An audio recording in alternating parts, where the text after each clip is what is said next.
आज सीबीआई ने एनडीटीवी के संस्थापक प्रणय रॉय और उनकी पत्नी राधिका रॉय के खिलाफ केस दर्ज किया और दिल्ली और देहरादून में छापेमारी की।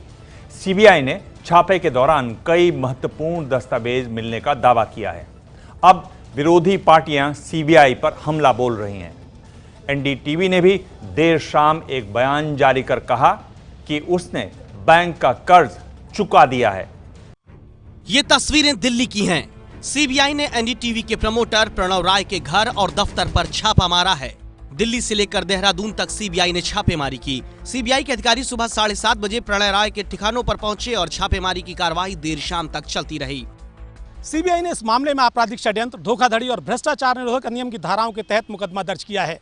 सीबीआई ने अपने एफआईआर में प्रणय राय, राधिका राय के अलावा उनकी कंपनी और आईसीआईसीआई बैंक के कुछ अज्ञात अधिकारियों के खिलाफ भी मामला दर्ज किया है।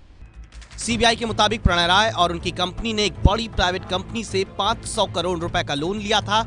इस लोन को चुकाने के लिए उनकी कंपनी ने आईसीआईसीआई बैंक से 375 करोड़ का लोन 19% ब्याज की दर से लिया। आरोप है कि लोन चुकाने के लिए प्रणय राय की कंपनी ने प्रमोटर्स की सारी शेयर होल्डिंग्स को शेयर धारकों को बताए बिना गिरवी रख दिया। आरोप है कि शेयर गिरवी रखे जाने की जानकारी ना तो सेबी को दी गई, ना स्टॉक एक्सचेंज को और ना ही सूचना प्रसारण मंत्रालय को। आरोप है कि इन लोगों ने 61% शेयर गिरवी रख दिए, जो बैंकिंग एक्ट 19 का भी उल्लंघन है। आरोप है इसके अलावा आईसीआईसीआई बैंक का लोन भी प्रणय राय और उनकी कंपनी नहीं चुका रहे थे, जिसके बाद बैंक ने उनसे एक मुश्त लोन चुकाने का फैसला किया और बैंक ने अपनी ब्याज दर 19% से घटाकर 9% कर दी, जिससे बैंक को 48 करोड़ का नुकसान हुआ। इस मामले में बैंक के भी कुछ अधिकारियों की प्रणय राय को फायदा पहुंचाने के आरोप की जांच की जा रही है। सीबीआई का कहना है कि छापे के दौरान उन्हें अनेक महत्वपूर्ण दस्तावेज मिले हैं। साथ ही इस मामले में सीबीआई के एफआईआर के बाद अब कुछ दूसरी जांच एजेंसियां भी मुकदमा दर्ज कर सकती हैं। एनडीटीवी ने सफाई दी है कि यह आरोप उस एक लोन से जुड़ा लगता है जिसे प्रणय राय और राधिका रॉय ने 7 साल पहले ही चुका दिया था।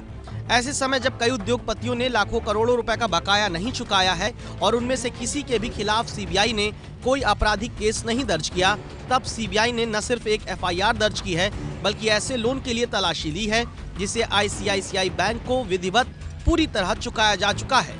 ऊपर से आईसीआईसीआई भी एक प्राइवेट बैंक है।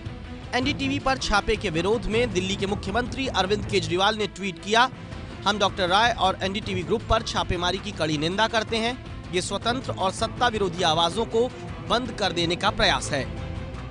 एनडीटीवी के मालिक पे और उनके आवास पे जिस तरह से रेड हो रहा है, what else can we expect from this government? इस सरकार से और क्या अपेक्षा कर सकते हैं आप? Raids conducted by different agencies on a particular channel promoters has nothing to do with the freedom of press.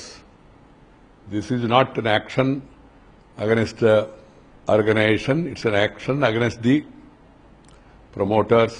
ये है एबीपी न्यूज, आपको रखे आगे।